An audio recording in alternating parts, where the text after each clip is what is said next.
We realize that with the smoking ban on campus, that the only way that they can actually enforce that is through community enforcement. And that creates a lot of conflict with people saying, hey, stop smoking. So we think that a compromise should be put in place where students can still smoke on campus, but we should probably enforce the 25 feet from the building policy they have right now. Taking away smoking with students on campus really doesn't really help. I know there's some students on campus that walk around and they don't like secondhand smoke, but there's a lot of students that also enjoy smoking because of their backgrounds and cultures. So a compromise is definitely needed. However, with that, there's not really much we can do as far as next year as candidates for student government president and vice president, because I believe at the end of this year they're already making a plan on what to do. All right, thank you very much. Joe and Jim, your answer to the same question. What is your position on the proposed campus-wide smoking ban? You have 3 minutes. All right.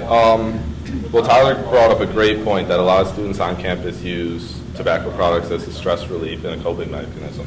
I myself am an occasional tobacco user, and I find that I only use tobacco when I'm under a lot of stress, and it's a great coping mechanism for me, and I would find it incredibly inconvenient and a waste of my precious time to have to find myself a way to get off campus, back on campus, especially when I'm trying to get between classes or studying or going to the library or grabbing a bite to eat. It would just be really out of my way to do so, and I feel like a lot of other students on campus have taken a similar stance as to that.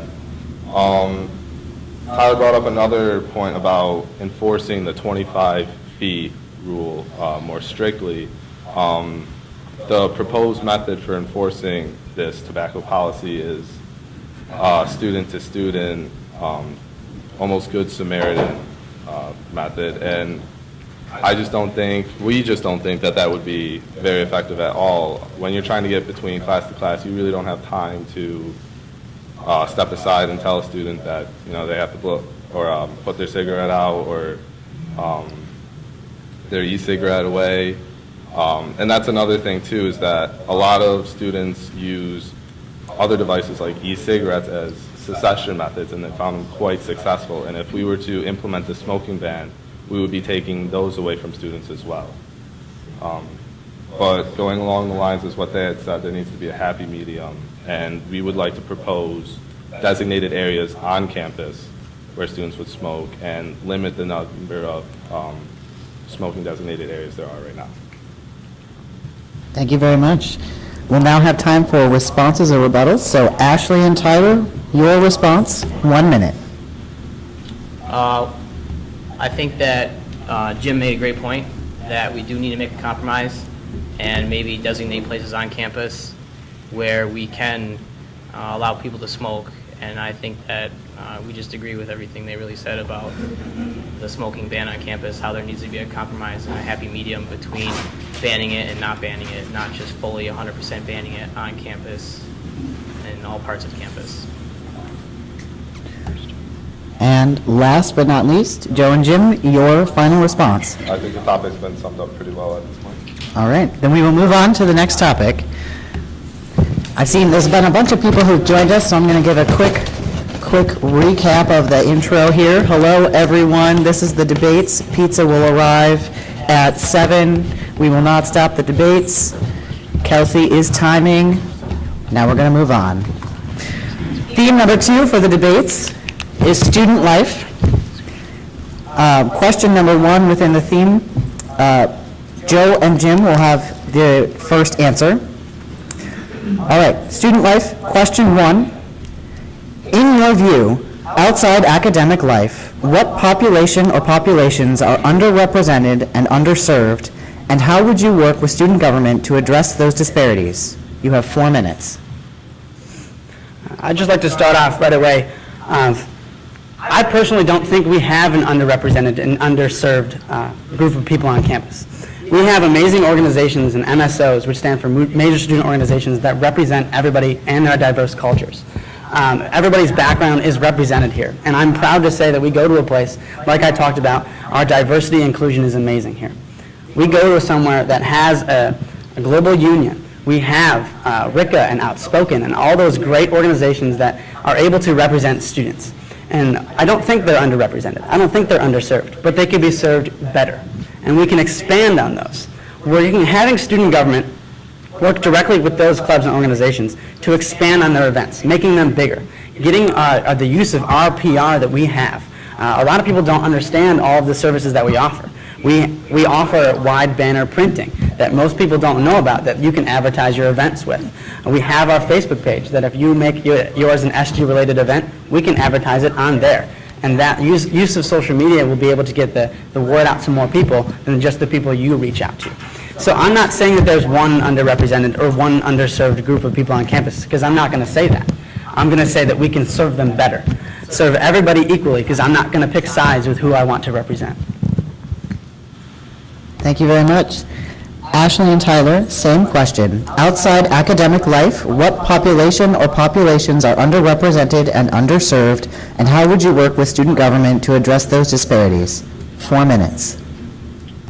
We believe that the most unrepresented group on campus are definitely people that are not white-hearing males. As a white-hearing straight male, I think that there's a lot of different people on campus that are not represented well. After visiting different clubs on campus, such as Alana, women clubs, the RICA, and NTID, we've seen that there's a lot of people, especially women and others like that,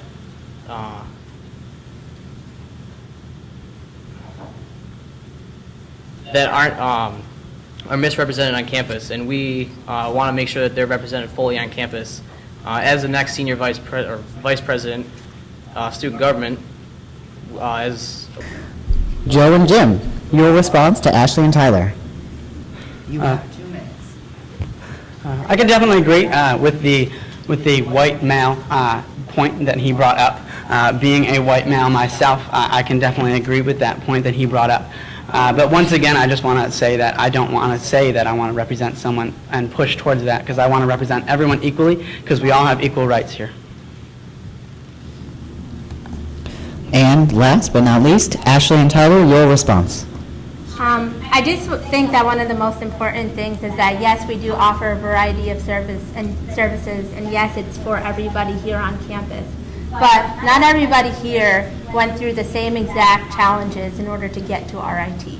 And I think that as Vice President, as Tyler said, that one of the key things that we can really do is make sure that every single person's voice is heard. So when he said talk to women, talk to the women's senator and make sure that there are women-tailored events, such as Lighting the Way, that every single woman on campus is getting involved in. When he says, you know, be in Senate meetings and making sure that every single MSO, the Alana Collegiate Association MSO, Outspoken's MSO representative, are standing up and are voicing their opinions on behalf of their constituencies rather than on behalf of themselves.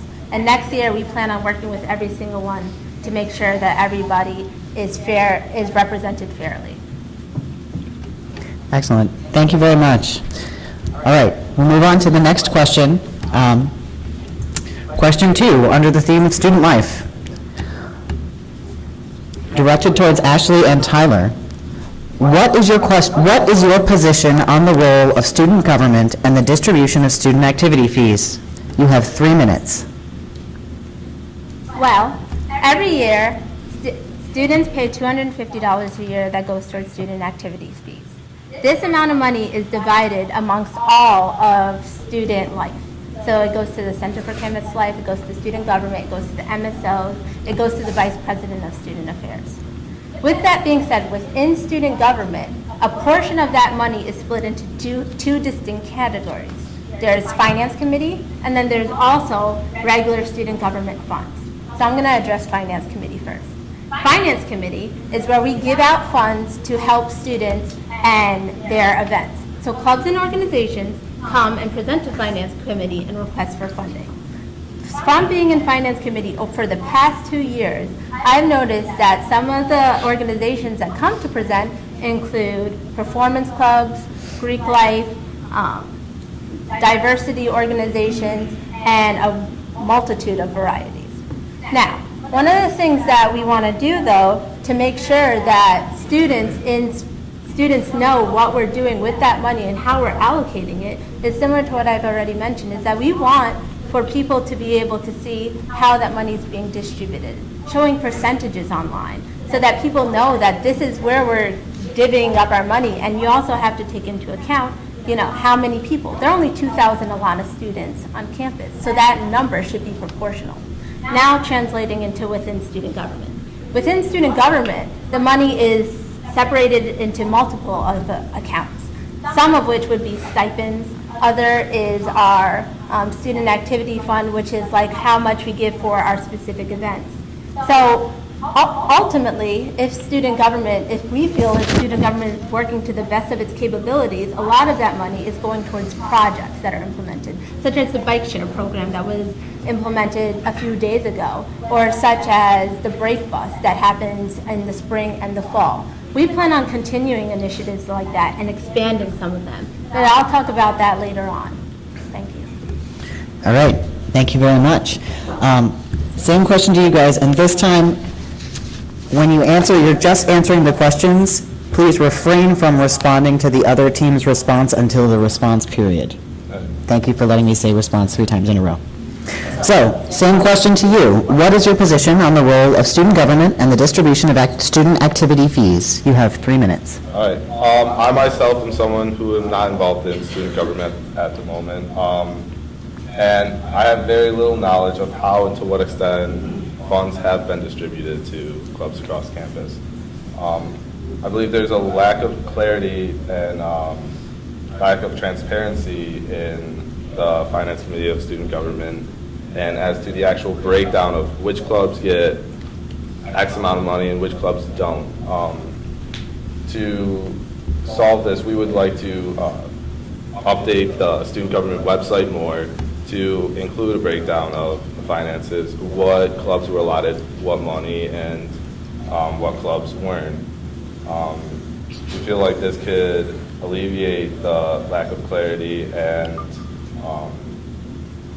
lack of trust that could be caused by that, because this is student government and students have the right to know where that funds are going to. In addition, for clubs that do get denied funds from student government, we feel that student government should kind of push them in a direction towards other MSOs, clubs, organizations on campus or off campus that might be able to provide them with the resources that they need to successfully execute their events.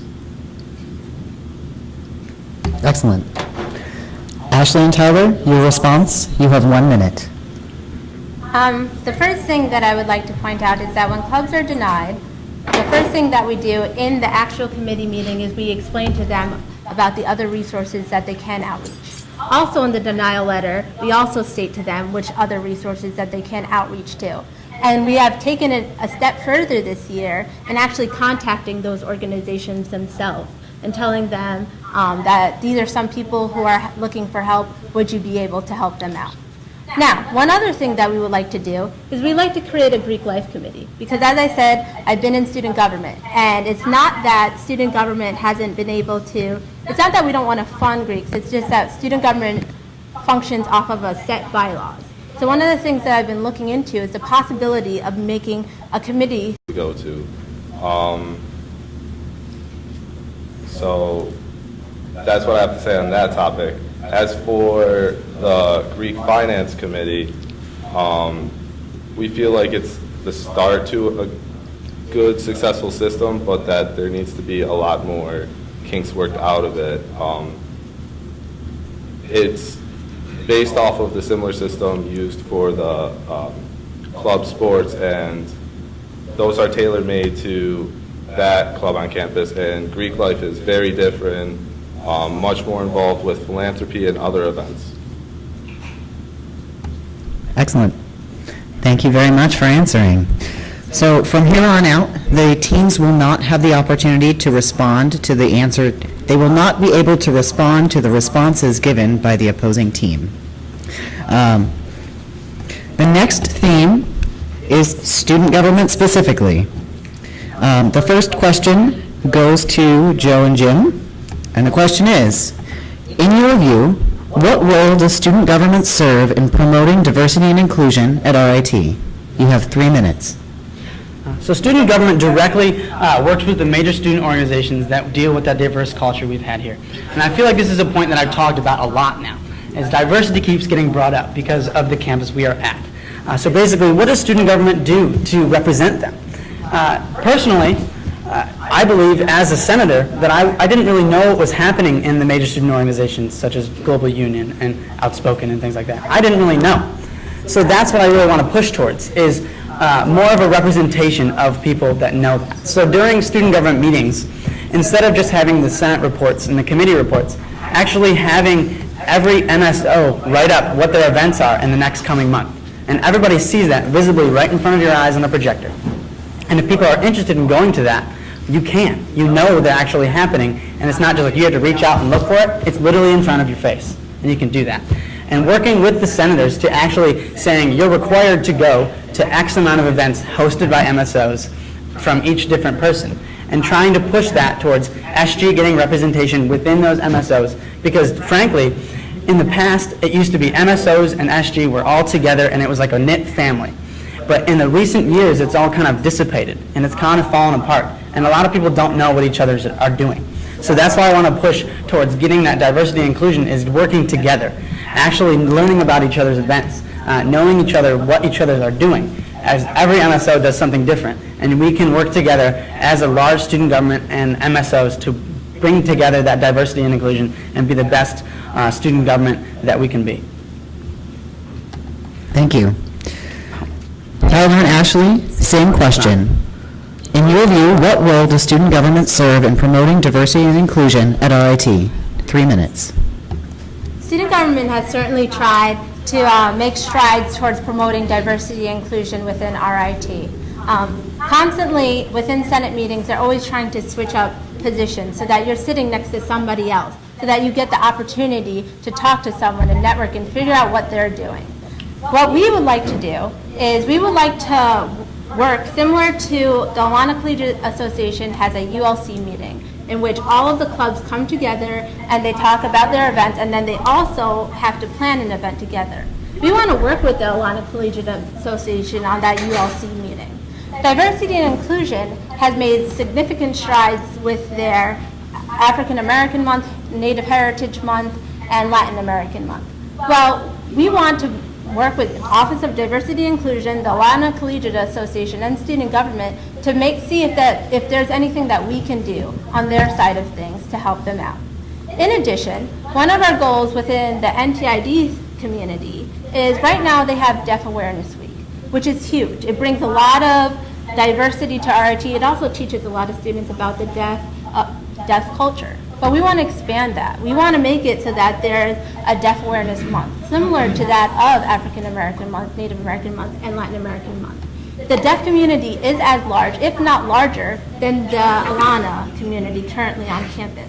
So we want to work with them, and we want to make sure that student government is taking part in those goals and those projects. Thank you very much. So I'm going to pause for a second. First of all, the pizza has arrived. However, the people are very excited. We're running a little bit ahead of the schedule that I had laid out for this, so we're going to do 2 more questions, which is going to take roughly 6 minutes, and then we're going to pause and take about a 2-minute break so folks can get up and stretch and get pizza. So it's just going to smell and be very exciting, and the candidates will be competing with the pizza for your attention. All right. This next question goes first to Ashley and Tyler. In your view, what role does student government serve in promoting sustainability on campus? 3 minutes. We think that student government plays a huge role in sustainability on campus. Right now, student government offers a bike share program that they just launched a couple days ago, where students can now travel a more efficient and green way, not using such a big carbon footprint. There's also, they had the zero waste program with the bowl that was super, so that was kind of cool. And then also the break bus, which promotes carpooling through breaks.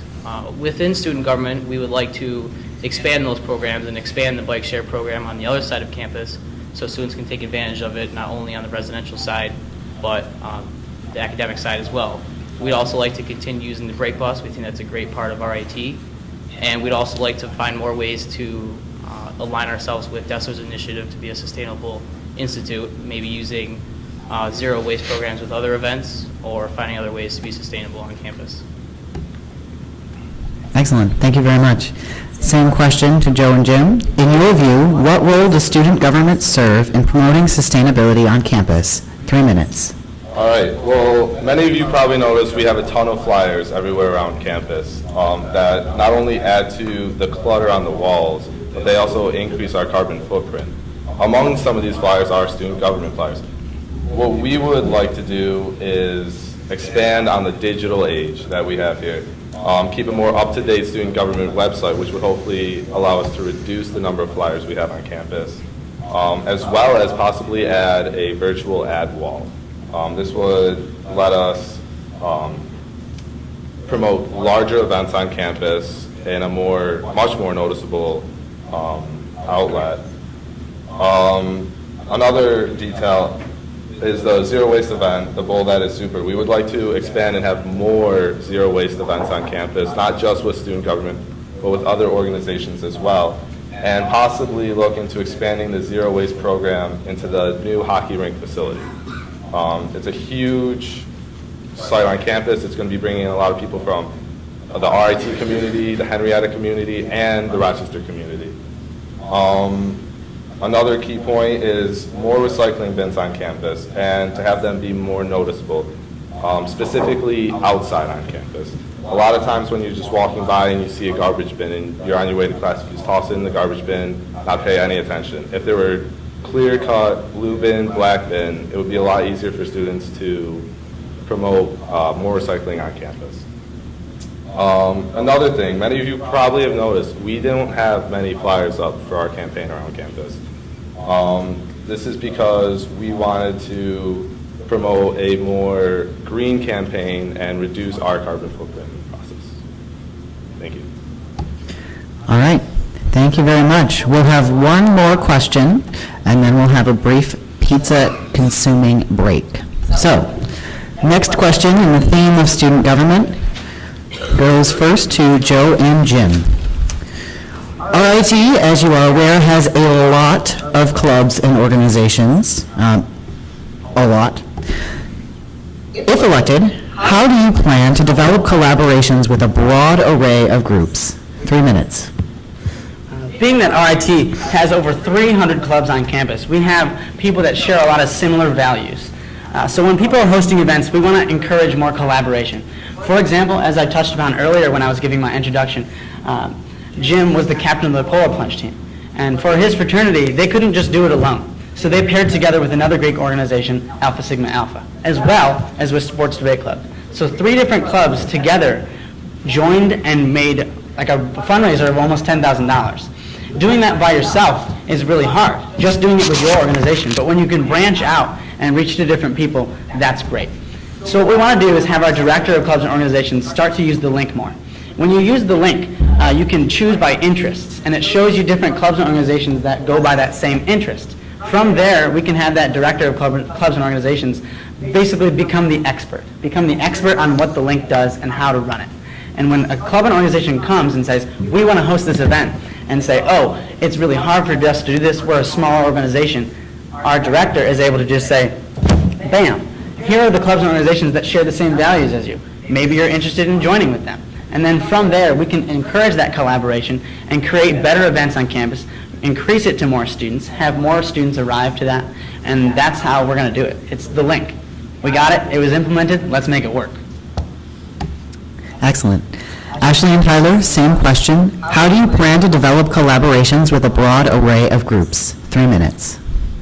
So right now, a lot of clubs collaborate on numerous events for multiple reasons, financial reasons, for reaching out to resources, and also for just generally getting to know each other. One of the things that we want to do is we want to work with RLI and creating a club consulting program, which would be headed by our director of clubs and organizations. And what would we be doing? Well, essentially, we would be going out to those clubs and going into their meetings and finding out any of their issues or any of the things that they want to have done. A lot of clubs have issues with recruitment. Well, Tyler used to be the recruitment head for our fraternity. He has great experience in that. So that's one thing that we would be able to go in there and explain to them, hey, these are some of the things that you could do. These are some ways you could market yourself so that you could get more people to come. Some other clubs have questions about reaching out about finances. Well, that's another thing that we could explain to them. Sometimes they want to talk about doing retreats, and that's one thing that RLI is fantastic at. So we want to work with RLI and making sure that these clubs do know how to get the most out of their experience and how to engage the students within their organization. In addition to that, we want to make it so that clubs who come to Student Government Finance Committee and collaborate have more possibilities of receiving funding. Currently, the way it is right now, we do look at that, but it's not like a solid goal or anything like that. It's not in our bylaws. So maybe just putting something like that in our bylaws so that clubs who do a lot of collaborations would have more possibilities of receiving funding. There are numerous ways that we could go about it, and Tyler and I definitely plan on researching every single one. And more importantly, we would like your feedback as to other ways and initiatives that we can do. All right, thank you very much. These have been wonderful answers. The time right now, according to my iPhone, is 6:53. So people seem very excited and antsy about the pizza. We're going to take a brief break for pizza. We will restart the debates precisely at 7 p.m.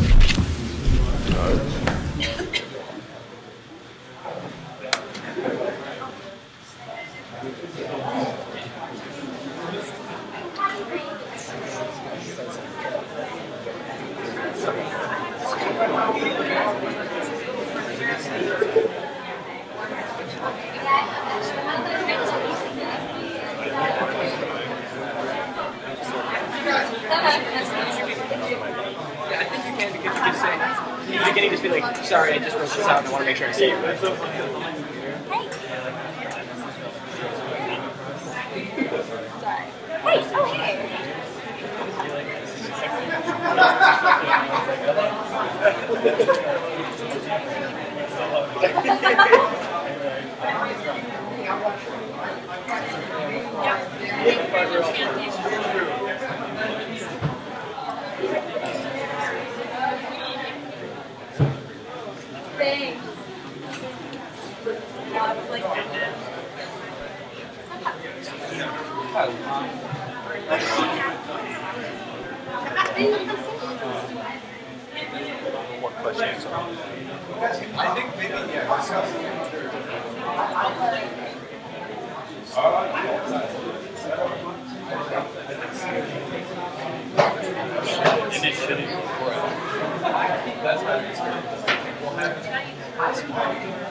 As long as Eric is here, that's not excused. But that's right.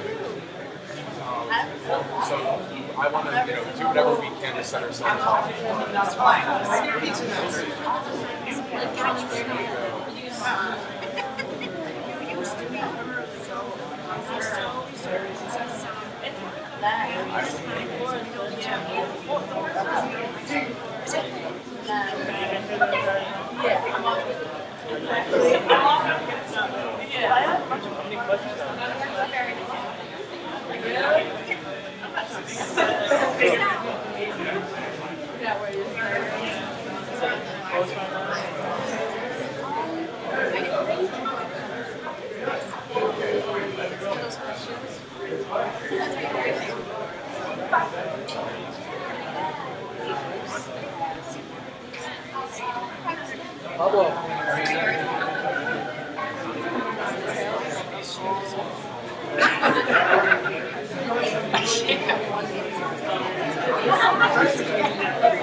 I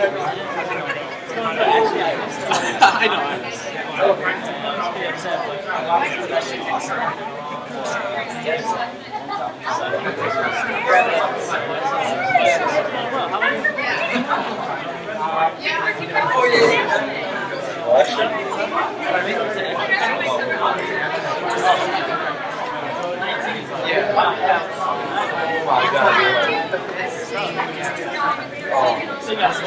I knew what I said. I was like, I definitely ripped that.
Starting in 1 minute.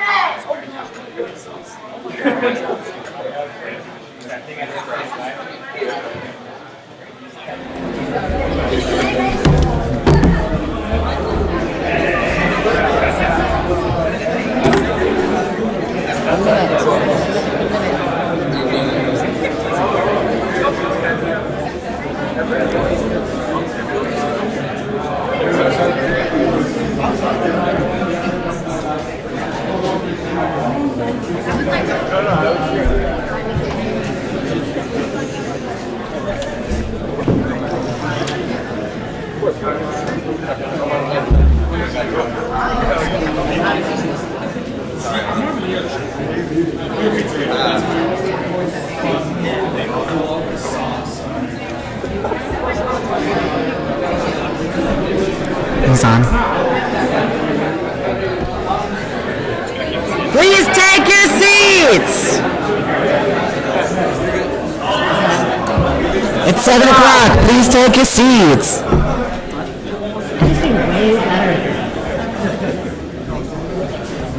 Please take your seats.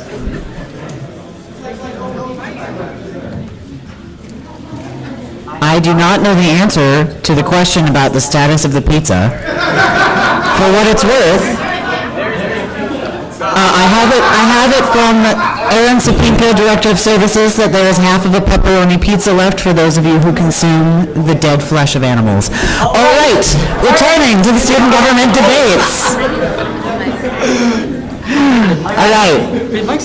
Yes, you'll note the addition of mic stands. All right, so let's get started.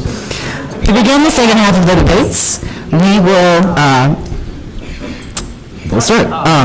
First, directed at Ashley and Tyler. Oh, okay. Side note.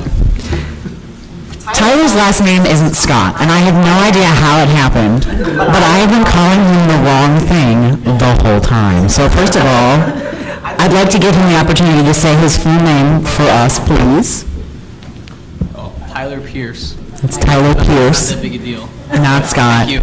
I firmly believe in one's right to choose one's own name. That's not the same as someone else giving it to you, so my sincere apologies. All right, now moving on to the next question.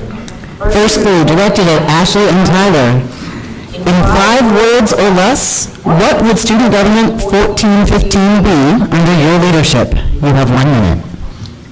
Well, Tyler and I would consider ourselves to be people who get things done, people who are action-oriented. That's why if you have seen any of your goals, we have a lot of goals that involve us having action, us making things happen on this campus. So, when we thought about these 5 words and what would best describe the both of us, we came up with something that was perfect. Let's get it done, period. Same question, Jim and Jim. So to branch out and talk about what the slogan was this year, groundbreaking, things like that. It describes building something. It describes taking things and making them into something in the future. So what we want to say, and it's a short one here, but Jim will have the even shorter one for you. But we'll say, each and every idea, building blocks of the future. And because Joe and I are simple men, we'd like to just sum that up in one word: advocacy. All right, thank you very much.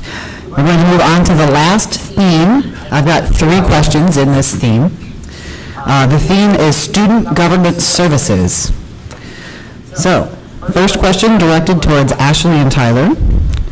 If elected, what student government services will you prioritize and why? 3 minutes. We don't think that we should prioritize any service over one another. The reason being is because there's many different services on campus that affect many different types of students and many different sets of students. For instance, the bike share program affects mainly students on the dorm side, and the resume printing would affect students going for the career fair or getting a resume printed. So we don't want to prioritize anyone over one another. We want to just make sure that they all get done and that they're all being done to the best of our ability.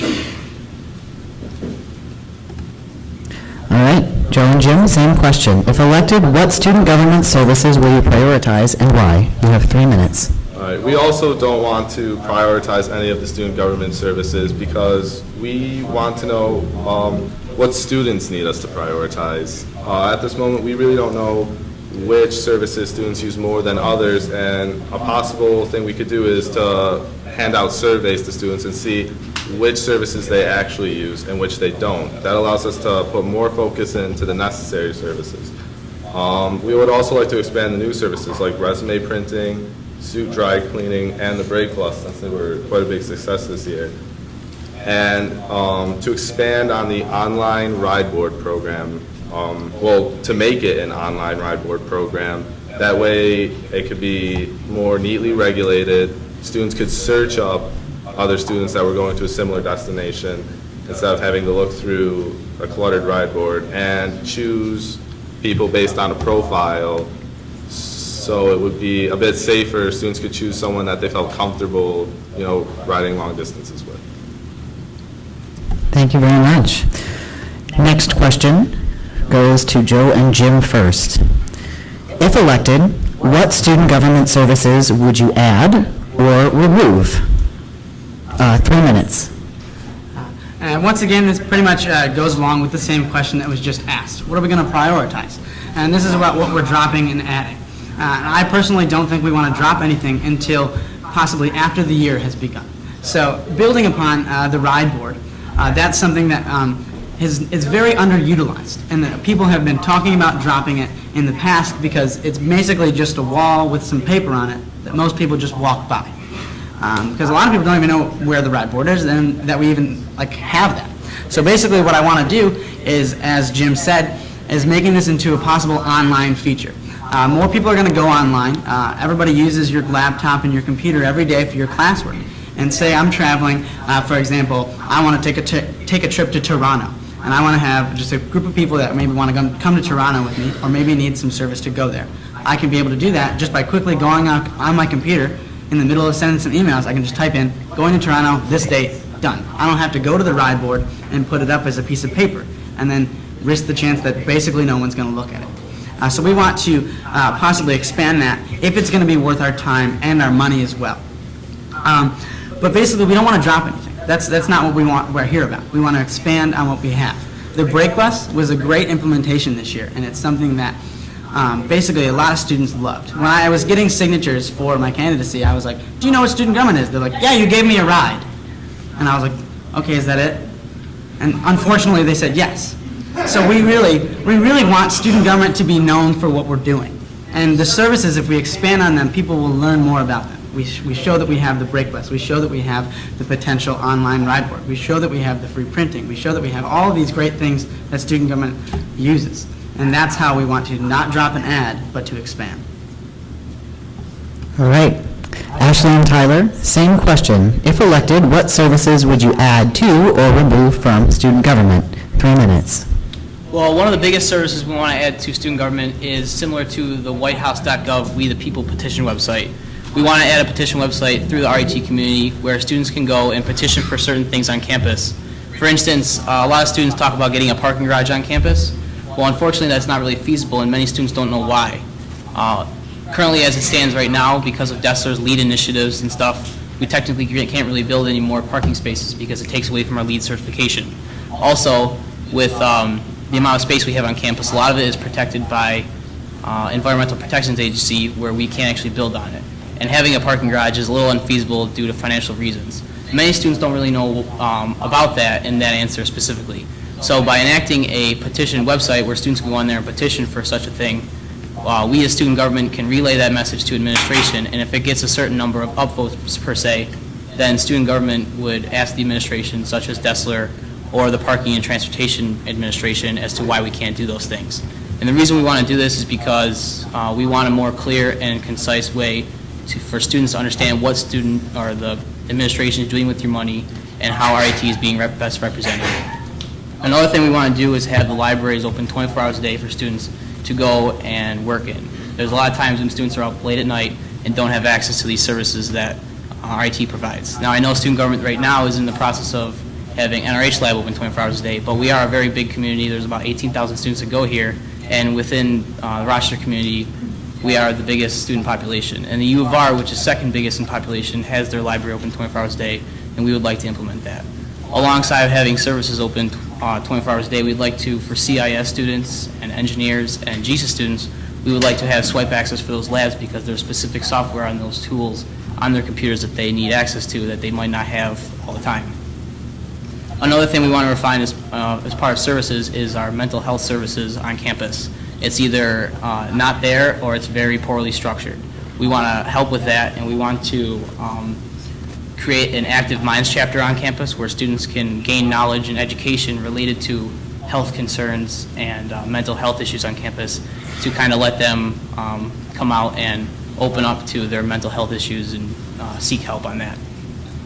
We also want to implement a syllabi related system on RIT's campus where students can go on my courses and look at previous sections syllabi so they understand and have a more clear, concise way of how this class is going to be structured, and they don't have to go and rate my professor and look at biased opinions. They have a way to look at what the class is going to offer and how it's going to be structured. And that's time. Thank you very much. All right, I have one last question for the candidates, and then after that, we'll have time for audience questions.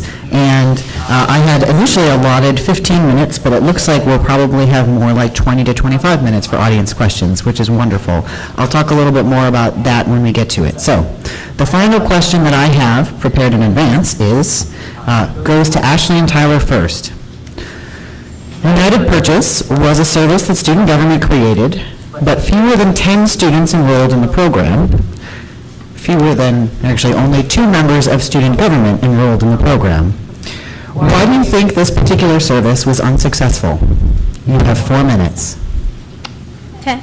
Well, first I'd like to commend Tristan. He was actually the person who spearheaded the United Purchase program, which is a fantastic idea, which is something that we hope to continue in the future. Now, some of the reasons that I believe that United Purchase wasn't as successful was because when we decided to implement it, we tried to implement it within the spring semester. Within United Purchase, I was one of the people who also helped with this project within student government. And one of our main people who we were looking out and to reach out to are freshman students. But the thing is with freshman students is that they're not as prone to check their emails or to really know what's happening on the campus.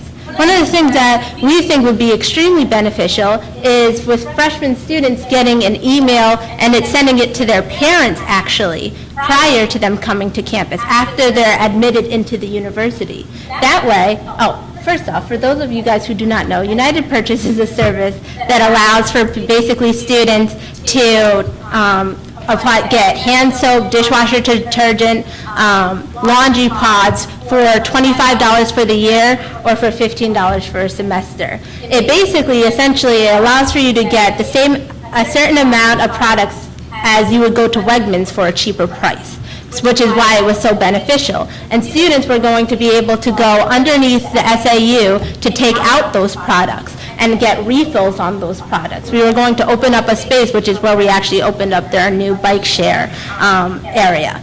So, continuing off of my thought before. So one of the things is that we definitely want to do is we want to market more to the freshmen and work with housing, because this project is something that should be continued and has been transferred over to housing to make sure that students know about it prior to getting to campus. In addition, Tristan touched on the internal support within student government. Well, within student government, there are a lot of upperclassmen. And upperclassmen oftentimes live within apartments and off campus. I hope you guys do your laundry, and I hope you guys do your dishes. With that being said, you probably already have the utilities and everything already, so you're not in as much of a need for United Purchase items. I will admit that I was one of the individuals who did not purchase this amazing product, and the reason being was just that. I already had everything, which goes back to my original point, was that if this project is started at the beginning of the year, we're going to get in the dorms and the apartments of everybody prior to them going out and purchasing their own goods, so that they know that this service is available. And finally, we want to educate students. We tried to have something similar to a forum, but we should definitely invite more people to know about what is United Purchase, how can it help you. Kevin Mead, the Director of Public Relations, made awesome flyers and posted them everywhere around campus. Doing things like that, but also making sure that we're channeling our social media as well, so that everybody knows what United Purchase is and how they could get involved. Excellent. Thank you very much. Joe and Jim, same question. United Purchase, why do you think this particular service was unsuccessful? 4 minutes. To start off, to all the non-student government members, who knew what United Purchase was before they came here? Please raise your hands. My point exactly. Only a few people actually knew that United Purchase was being implemented, and that was a huge problem. United Purchase was just trying to do it. It was a great service that was starting to be implemented, but the reasoning is the timing as well as the PR was not brought out well enough. Kevin did a great job with the posters. I loved the design, and Tristan did a great job developing it itself. But the problem is it wasn't given out at the right time. Most people didn't know. I was actually talking to Jim about this exact question, and I said, we have to answer this question about United Purchase. And he said, what's that? That's a problem. Student government is here to serve the students, and most of the students don't even know what we're doing. Most people don't know that we were trying to implement this, so why is anybody going to sign up if they don't know we're doing it? That's a huge thing. That's a huge problem with student government. And that's why we want to come here and we want to be the leaders of student government that's actually going to tell people what we're doing more. Transparency, as we talked about earlier. But the big thing is, we need your representation, we need your input, and that's how we're going to do that. We're going to be able to make that service the best it can be. Having an open forum directly when we come up with that idea. We start a basis, and then we can have an open forum and say, are people interested in this? Is it worth our time? Is it worth our money? Is there going to be a waste of our paper? Is it going to be a waste of our time and dedication? Or is it going to be something worthwhile for students? That's where we want to come in and bring up the leadership that needs to be there and be able to host these open forums for students to actually have events and services that is worthwhile for them. All right. Thank you very much. Let's have a round of applause for the fabulous answers.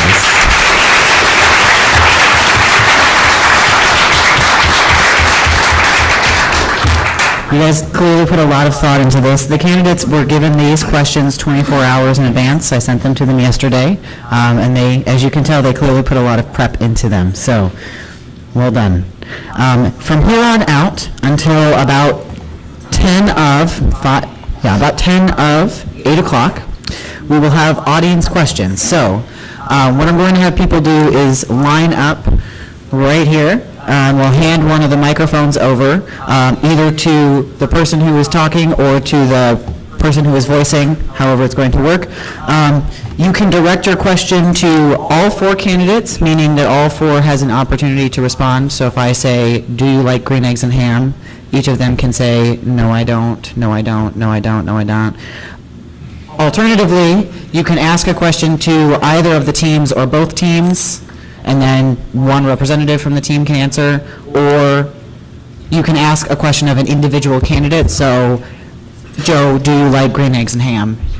No. There you go. Does that make sense? Oh, I see one more question.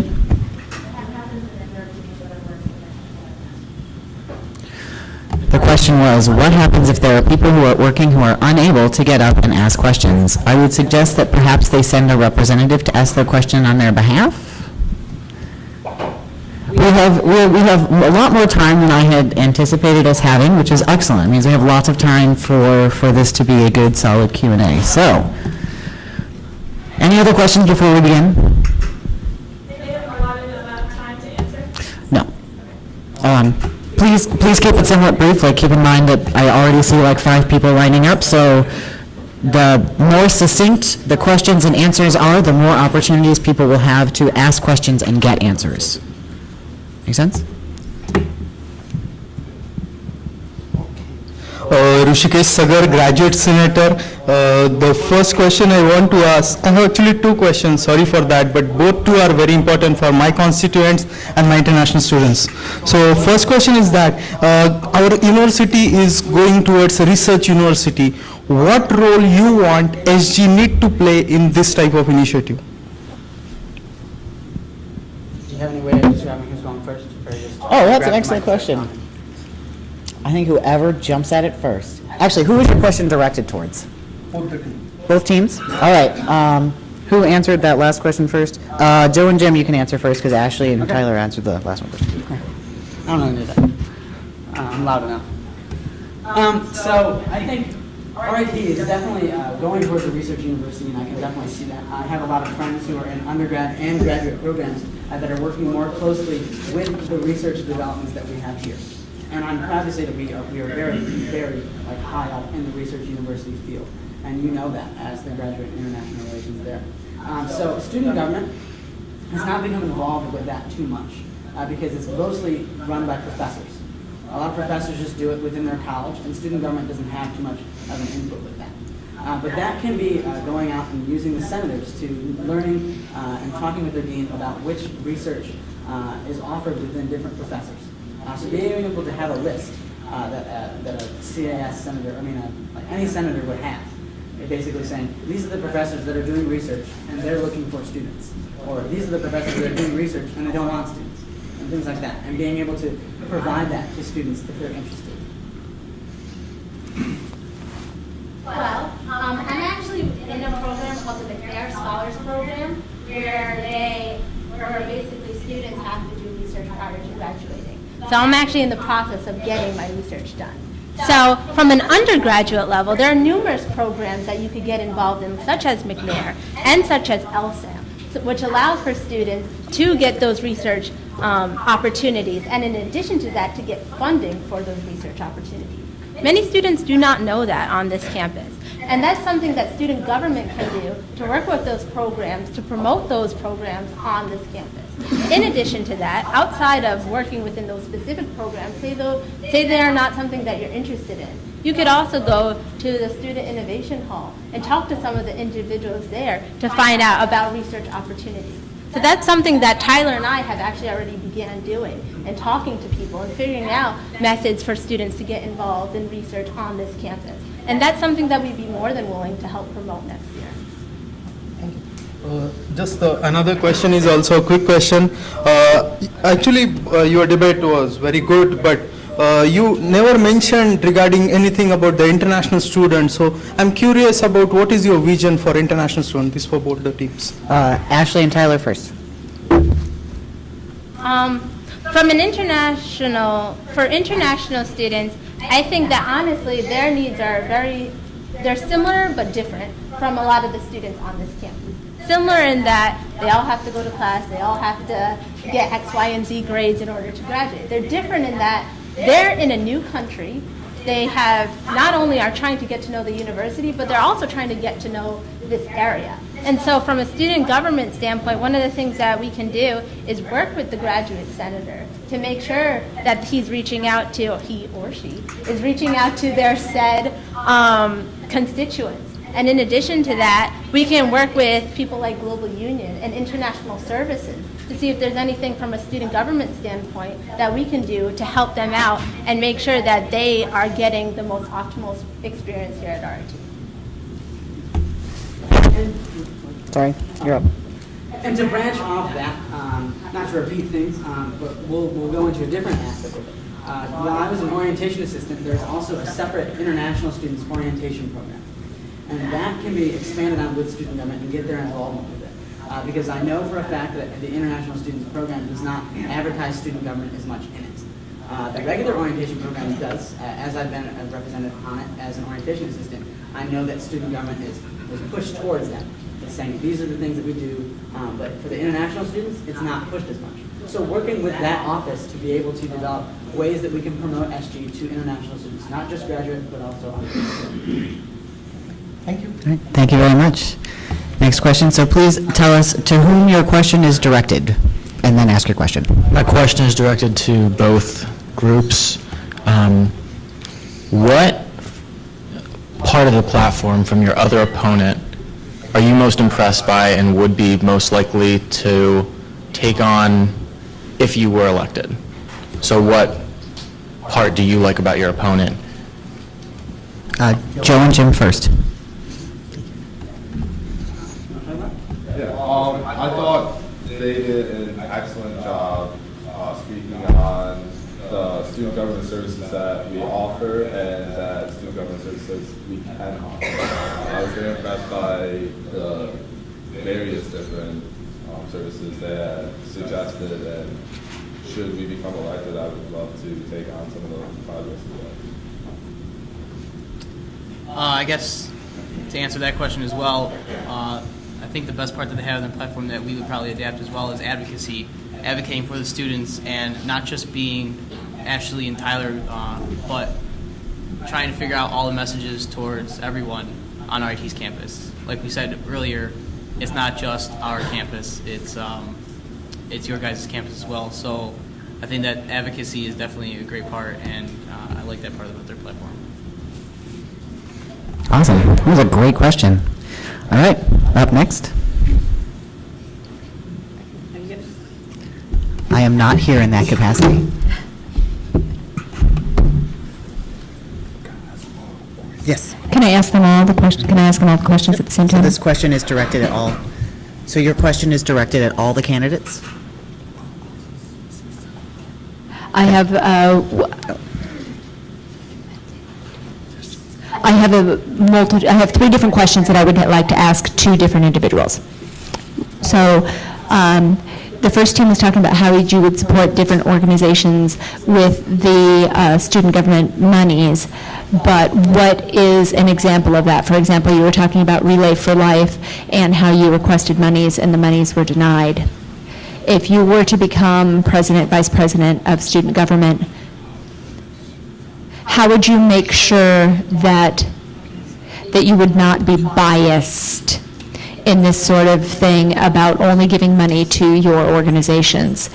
We do have the Finance Committee there, and the Finance Committee obviously declined that request for a reason, but we know that you are involved with Greek Life, so what would you do to maintain that unbiasedness? So, your response. All right, answer this question. Yeah. I think so. Oh, hold, as a point of process, do you want both teams to answer, or is this question directed specifically to just the one team? Both teams, okay. So yeah, both of you guys will answer, and then Ashley and Tyler. So I'm really glad you asked that question, because Relay for Life had made that request, and ASA had made a similar request for Heal Violence. They also were doing an outdoor event and needed SG funding for it, and couldn't do it outdoors should they not have gotten the funding.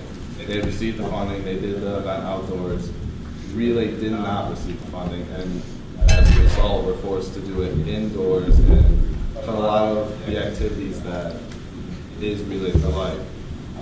With that being said, I think that there needs to be a clear-cut ruling as to like how the money's distributed. You can't say we're going to give X amount of dollars to this event and not provide funding to this event when they have the same sort of needs.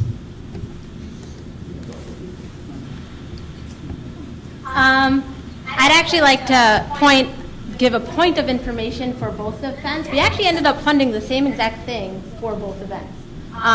So it was a significantly larger request from Relay for Life as opposed to for Heal Violence, but both of which came and asked for almost everything, and they both received the same amount of funding for that specific item.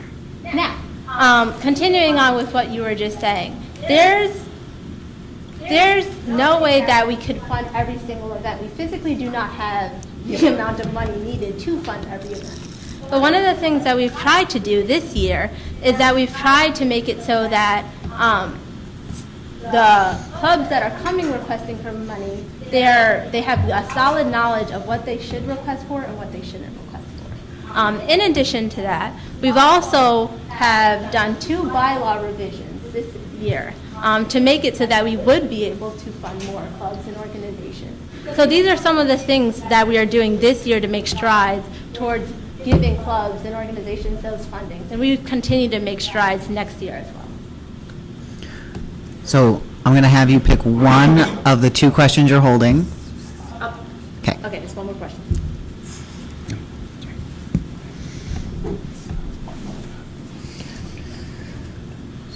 Okay, you were talking about diversity and inclusion of everyone on campus. If you were to become president and vice president, how would you be sure that you included everyone in your cabinet or have everybody represented with your cabinet?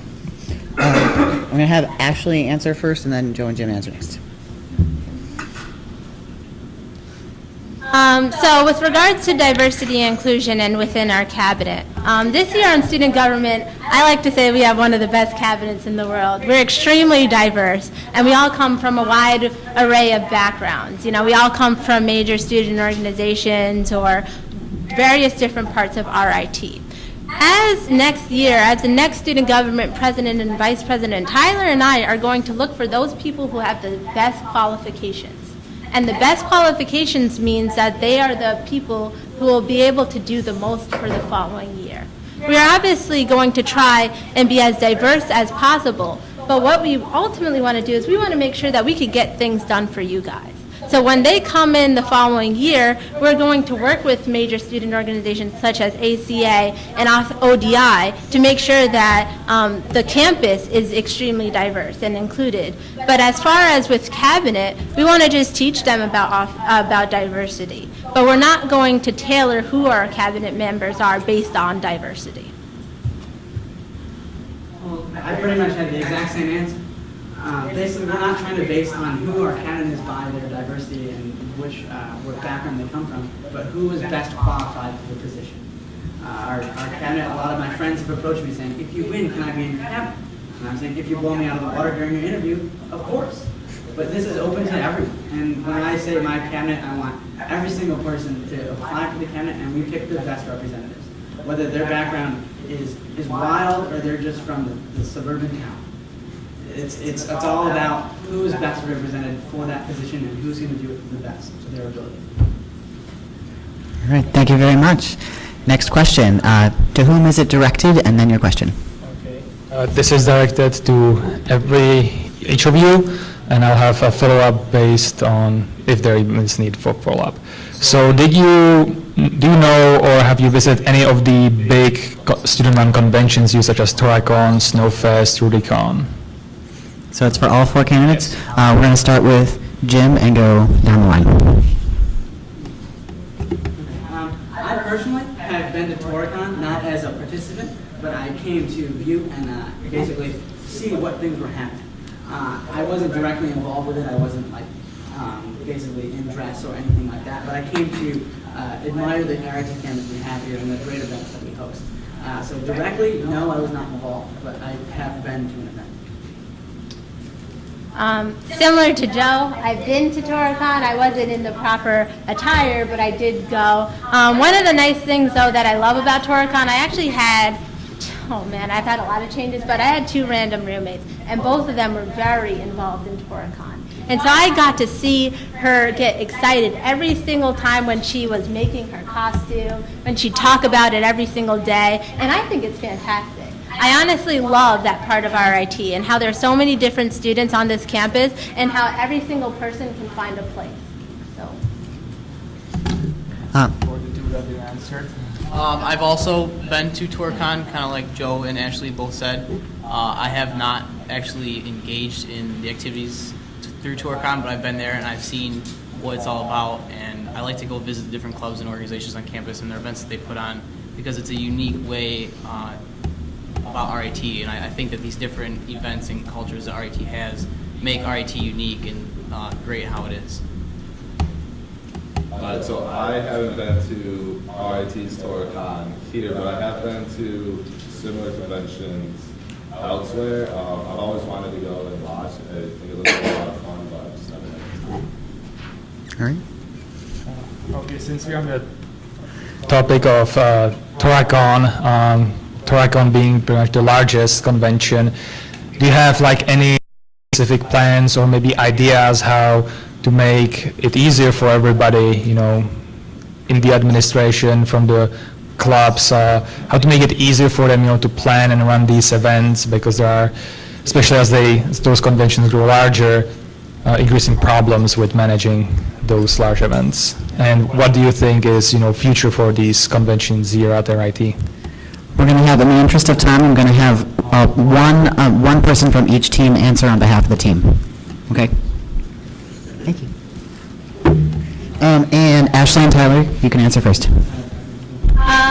So one of the issues I know that TourCon is facing right now is their ability to reserve the field house. I'm not sure why that is an issue, and that's something that Tyler and I would be more than willing to look into, because a lot of clubs and organizations reserve the field house. I know Relay for Life, for instance, just had to move their event inside, and they easily reserved the field house. So I know that one of the problems may be because of admissions, and they're reserving the field house during that specific time of the week. And so that's somebody who we'd be willing to work with and talk to figure out if there's something that can be done. And to go upon that and build is working with different clubs and organizations to let them know that this large convention is coming to campus. I know for a fact that being in a fraternity and as the previous service chair, I had to plan my philanthropy events. And sometimes I would plan an event and I'd be like, oh, we can easily just get a campus room and I'll book it later. And then I realized, oh, there's this huge convention, the entire campus center is booked. So it's like letting people know, like making sure that it's on the RIT events calendar and letting clubs and organizations know, like, this entire weekend is booked. Don't even try. Like, you know what I mean? Like basically telling people about it. Another thing that I'd like to implement within TourCon and other things like that, as we talked about earlier with RIT sustainability, is making it a zero waste event as well. So working with the TourCon committee and all the other conventions that are hosted here to making them zero waste events for the fact of RIT sustainability and the betterment of RIT and the Rochester community. All right, next question.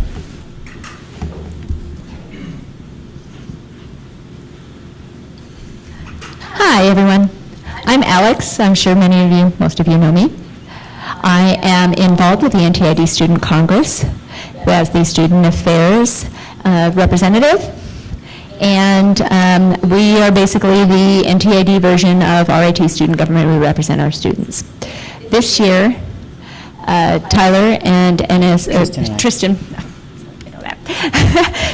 and NSC and SG set up a collaborative program to help break down some of the communication barriers, and where we would actually do an exchange into the other offices. And are you planning on continuing that next year? If you do. And that question was directed at both teams, Joe and Jim. You guys will answer first. I definitely plan to basically expand, not just keep it as just office hours as it is now, but to make it larger. I was going to talk about this earlier, but I forgot. It just missed my brain because there's been so many things happening.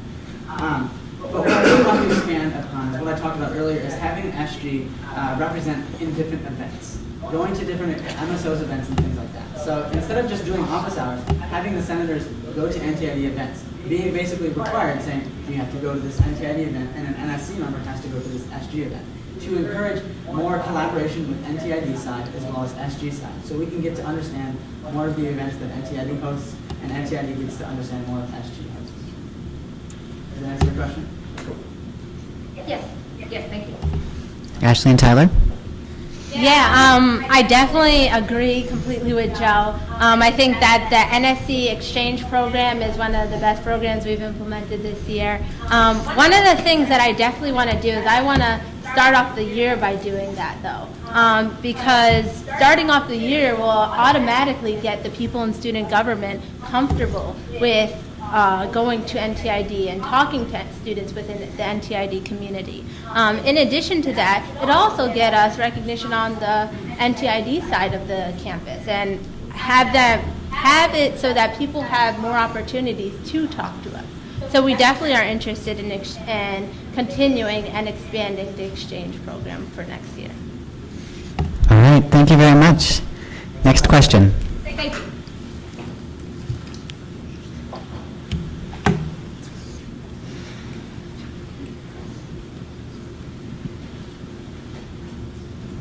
These are from Aaron, transcribing this event for people on the internet. This is to Joe and Jim.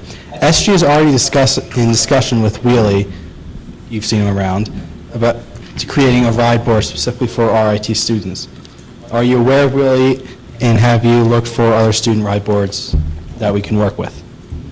I have actually heard of Wheelie, but I know for a fact that I have not put enough research into Wheelie.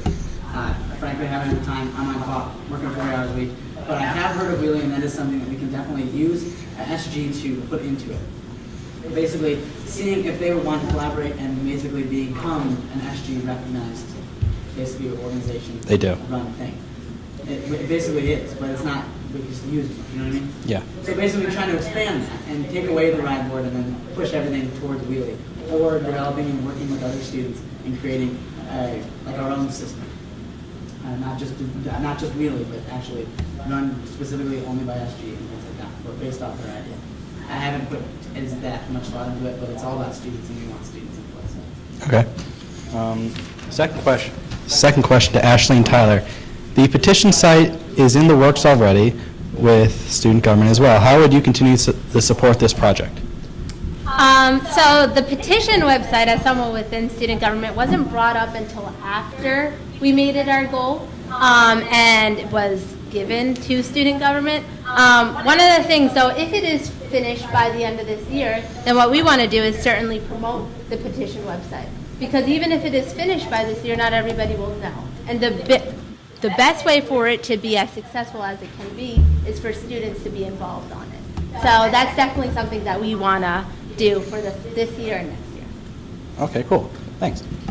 Next question. Hi there. So this question is directed at Joe and Jim, giving you a platform of advocacy. As it stands currently, both USP and CMS, the University Studies Program, and the Center for Multidisciplinary Studies are really kind of underrepresented in student government, as neither has their own senator. I believe currently USP is housed beneath the freshman senator, but not all USP students are freshmen, and there is no CMS senator. So how would you advocate more for those students? And to start that off, during when I was getting signatures, we all needed to get 300 signatures of different people on campus for representing different colleges. When I went up to CMS students, I was like, oh, what's your major? Would you be interested in signing? And they were like, I'm a CMS student, I can't. I took it upon myself to create a separate sheet. I made my own separate sheet of students that were CMS, and they could sign in and be represented. As student government, we represent every student. And if you guys don't have somewhat of a senator and someone to represent you, then how are we going to get your ideas and make sure that CMS is succeeding? So, I know what's in the works is trying to figure out if we're going to have a CMS senator, and if it's going to be worth it, if it's going to be worth the time and money to put into it. I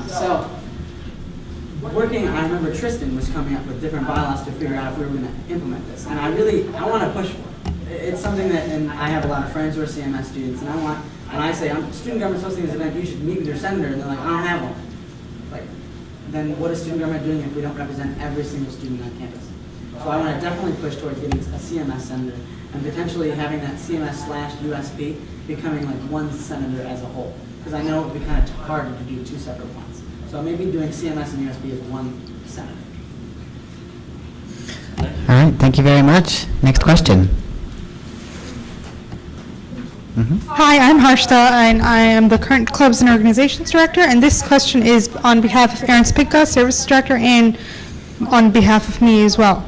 A huge issue within student government has been disconnect between the different branches of student government, occasional breakdown of communication, and internal support at SG events.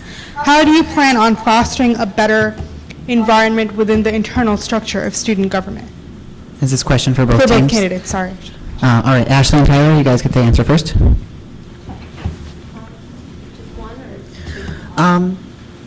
In the interest of time, I'm going to have one of you answer on behalf of your team. So we'll have two answers one from each team. Yeah. All right. So I've definitely noticed the disconnect between senators and cabinet members. And as a cabinet member, I know that we've discussed this on numerous occasions. And I think there are multiple strides that can be done to fix this. The first thing is making sure that the senators and the cabinet members definitely know exactly how they can help each other out from the get-go. This year in student government, we decided to have Aaron Sapinka actually spearheaded a cabinet senator retreat along with NSC. And that was done mid-year to kind of bridge the gap. But that would be something that we would be interested in doing in the beginning of the year, just so that student government, senators, and cabinet members all know exactly how we can help each other out. In addition to that, we would like to have student government, senator, cabinet social events, just so that we could go out and so that we're seeing each other someplace outside of the office, so that we know exactly how we are personality-wise, and it, again, bridges the gap between us. The next thing is, as Tyler's position, he really is the person who's going to be managing, so to speak, but I more so like to say working with the senators on a day-to-day basis and making sure that they're being able to accomplish all their tasks accordingly. Making sure that senators are held accountable for every single thing that they do, and making sure that senators are working to the highest of their capabilities, which is one of the reasons why I actually decided to work with Tyler, is one of the things that we want to do, so that senators also are working to the highest capability. Now for me, I'm going to be working with the cabinet members. And so as somebody who's working with the cabinet members, I too will be holding them accountable. So that basically, ultimately, what we want to do is have every single person in student government working to the best of their capabilities. And if student government is functioning the way that it should be functioning, theoretically, people should be happy with what's going on in student government. And some of the things like the social events, the retreat, are other methods that we plan on just bringing the two together. We're supposed to work together. We have different goals and different attributes, but in the end of the day, we're all representing one body, and that's the students. Joe, there you go. Your response. So, as a senator, I was a senator, and I started my basically position last spring quarter. The previous cast senator, Juno Kwan, was going on co-op, and I was brought in a position, and I was elected by Kayla and Sarah, who was the previous president, vice president. And from there, I started off, and I kind of had I was the new guy, and I had really no idea who anybody was. I didn't know what SG was doing a lot, and I was the new senator. And I tried to get involved and figure out what we were doing. I wanted to learn what cabinet was doing, and I wanted to learn what every senator was doing, and trying to be the best senator I really could be, so I could, as to represent student government the best to my ability. And when I started doing that, I noticed that nobody, when I asked other senators, I said, oh, what's this cabinet member doing? What are they planning? And they're like, oh, I don't know. Ask them. What I really want is for everyone to know. When someone is asked, what's student government doing, regardless of what position you are, you know what every single person is doing. So as I touched on earlier, is Robert's Rules of Order and having a meeting run successfully, and having it, which every single MSO and every single cabinet member putting up what they're doing, what they're working on. what their goals are for the next week, what their goals are for the next month. Everyone will be able to see that. So when you're reading those minutes, and not just an agenda, it's more of a minutes layout of everybody's, like, oh, as the director of clubs and organizations, you have a meeting with the club center office to work on basically putting more people under SG represented clubs. Like, oh, that's what she's doing this week. That's great. And now I understand that. And as a senator, I'll be able to tell someone. So that's trying to get together, basically working together with everybody knowing what each other is doing. And then going off of what they said is having that retreat. Basically trying to do that in the beginning of the year to get everyone to be nice with each other. And not just on a meeting level of an, I work with you. It's as in, I know you as an individual and how you are as a person, and I can call you like a friend. Next question. Hi, I'm Corey Elo, fourth year computer engineering student. My question is for Jim and Joe. I was looking at your goals, and one of them was to be able to have students leave their belongings in the apartments in UC Rivernola and I believe Perkins, or one of the apartments or the apartment complex on campus. I was wondering, like, could you expand on that, and like, how would you go about doing that? Because I thought like they reused them over the summer for like incoming students, well, students that are here over summer taking classes. So that's something that I live in University Commons, so I have to, after I get all settled in my wonderful apartment, I take everything out of my apartment and bring it all home. And there is students that take summer classes over the summer, but they're also, they do not fill every housing element on campus. They don't fill every dorm, they don't fill every place on campus like we do during the regular school year. So, for example, it wouldn't probably be a free service. It would be like, if I pay X amount of dollars to housing, significantly cheaper than actually living there over the summer, I can store all my belongings in my room. Not in the whole living facility, but just like, I can store my beds, some of my clothing, and other things like that in my room, and just say, housing, if no one's living in here, I would like to do this for a small nominal fee. Possibly even doing it for free, but I can pretty much guarantee that that's not going to happen. So that's like something that we're going to implement. If we're going to look into it with housing and things like that, because it's definitely not going to be something that's going to get right away like, oh yeah, keep it there, whatever, no worries, because RIT's not going to like that. So we're going to have to work with administration and housing to figure out if it's going to be a good thing for students. And it's, in my opinion, it'd be really convenient to not lug all my stuff on everything every single time. So that's how we're going to go about it. Does that answer the question? Yep. Next question. Okay, I'm just staying here because I have really bad stage fright, so I'm just going to be casual. My question is for the two president candidates.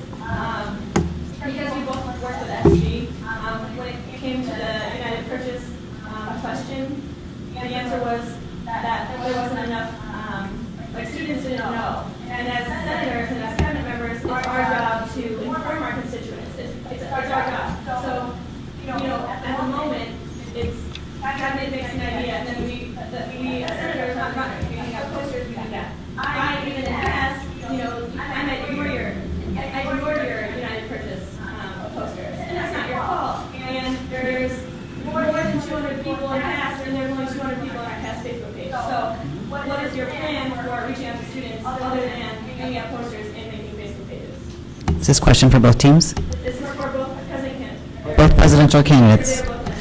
Okay, I'm going to have Ashley answer first, and then Joe. This is actually something that Tyler and I talked about a lot. Tyler is somebody who did not come from student government. And I first asked him, he was just like, I really need to know what student government's always doing, because I don't always know what student government's doing. He has a lot of friends within student government, which is why he's so well informed. But outside of just being a regular student, he doesn't know. So one of the things that we have brought up was that right now, we have visited a lot of clubs and organizations, and we've been to a lot of events. But outside of that, every student government president and vice president, to my knowledge, has basically done that. But they haven't continued that after they continued into the year after they won. That's something that Tyler and I want to do. We want to go out to the clubs and organizations, and we want to hang out with them. We want to go to things like TorahCon, and we want to go to things that are truly impactful on this campus. Tyler and I went to the drag show the other day, and it was awesome. It was amazing, and I know Joe and Jim were there as well. And so we want to be able to go out to them and reach out to them, and that's one of the ways that we plan on also informing them on these are some of the things that are coming up. Because we've talked to so many people within these last few weeks, And a lot of people didn't know about these programs. But if we reach out to them and if we go to them, they will know. And so that's one of the initiatives that we plan on doing for next year. And to go upon that, I know for a fact that I would love to do the same thing, but I also know for a fact that being in a presidential position and vice presidential position, we have to allot around 20 hours a week already. And I know for a fact, with my involvement on campus, I'm involved with other clubs and organizations, I personally won't have time to go to all these clubs. So what I want to do is implement the all clubs meeting. The all clubs meeting happens with every president of every organization, every club that's represented through the club center. Having a part of that meeting every time for student government to come in and present everything that's happening would basically knock it out of the park in one meeting. It'd be easier for us, it would be faster. I wouldn't have to go to every single meeting. And then basically it would be the job of the president of that club to go out and tell everybody. I know for a fact they won't, but for the people that will, that'd be fantastic. And it's a great way to reach out to them, and it's a lot faster and quicker for us.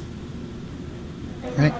Now it's for the vice president candidates. A lot of the time during the election campaign, it's always the president's in and you're kind of on the side. But they can tell you that it's a really, really tough position. You have to run a Senate meeting, you have to run a senator's meeting, you have to have one-on-ones. What is your guys' experience running a large meeting and talking to administration to have them come and speak at the meetings? Do you have any experience like with leadership at a meeting? You know what I mean? I'm going to have, who answered the last one first? Okay, then I'm going to have you answer first. Yep. So currently right now, I sit on the E-board for my fraternity Phi Sigma Kappa. That puts me in a leadership position right there. From there, I'm also the philanthropy chair. And while I had to take a back seat these last couple of weeks with the campaign and stuff, I headed the pole plunge team. Required me to work with a ton of constituents, representatives from ASA and Sports Day Club. In addition to that, I'm co-team development chair. We have, what are we at, 61? I think it's 60 teams and 580 teams, 580 participants that we have to work with each team captain for all 60 of those teams to make sure the event will match as well. Tyler? Currently, I am the Vice President of Professional Activities and the Webmaster for my fraternity. I had previously been the Senior Vice President of the fraternity as well, and through that experience, I was able to not only manage the fraternity, but also manage many different committees within the fraternity and make sure that all the different vice presidents were doing their job and making sure things were done on time. I do also work in the president's office with the Imagine RIT team, and I do get to see the administration side. So to answer your question in regards to that, I get to see the administration side versus things. So one of the goals we want to do next year actually is to have the administration understand more of what students want to do. And through those programs I mentioned earlier, I think we can do that. But as a business student, I do take classes on organizational behavior and management and organization. And I think one of my biggest assets is a organizational person. I am very organized, and sometimes it can be, it's too organized. But, so I think running a meeting is actually easy for me, and I do it all the time. All right, unfortunately, we have 5 minutes remaining, so I'm going to have to close off questions. However, both teams have business cards, so clearly there will be ways for you to get in touch with them. In the last 5 minutes, I'm going to have each team give a brief 1 minute, although Kelsey doesn't have her card, so you're just going to have to rough it, 1 minute closing statement, and then I'll make some announcements, and that will be the end of the debates. So, without further ado, are you guys ready to give your closing statements?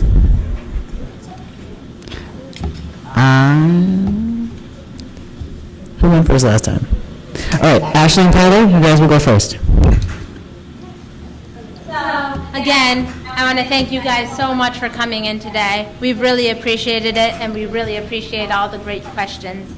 Tyler and I are people who, again, say that it's not just our campus, it's your campus. And every single day, we are trying to get feedback, and we're trying to find out better ways to improve RIT and improve your stay here.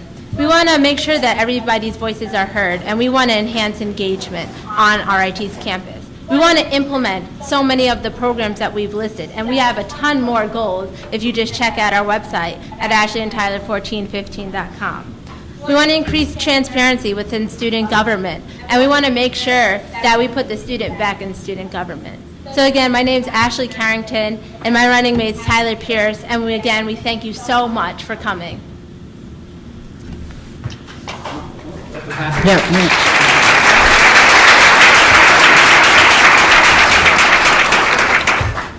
I'll make it short and sweet so you guys can be on your merry way. Basically, we're here, we're running for president and vice president, and we want to represent you as students. I'll leave you guys quickly. My name is Joe Chandra. This is Jim Francesca. We're leaving. We will be down in Fireside Lounge if you guys have any other questions. We'll be passing out business cards if you guys look us up on Facebook, Twitter, our website, and email if you have any other concerns that you don't want to talk to us about in person. So we'll meet you down there if anybody else wants to come talk to us. Otherwise, thank you very much for your time, and congratulations on a fantastic job, Tristan. Thank you. All right, before you all leave, I have a few brief announcements. Voting, the whole point of all of these debates, is next week, Monday through Thursday. That's the 14th through the 17th. You can do that online, www.rit.edu/sg/vote. Rephrase, sg.rit.edu/vote, and yeah, basically just Google like RIT and SG and vote, and it'll pull it up for you. It's an application. And there will also be 2 locations where you can vote in person if you would like to. If you don't have a handy internet accessible device, there will be 2 places, one in Monroe Hall, one over in the SDC. Those locations will also have a booklet of all the candidates' platforms, so even if you plan to vote online but you would like a chance to kind of learn a bit more about the candidates, you're welcome to do that. Those spaces will be open pretty much office hours, regular daytime hours, Monday through Thursday, the 14th to the 17th. Thank you very much for coming, and best of luck to you guys.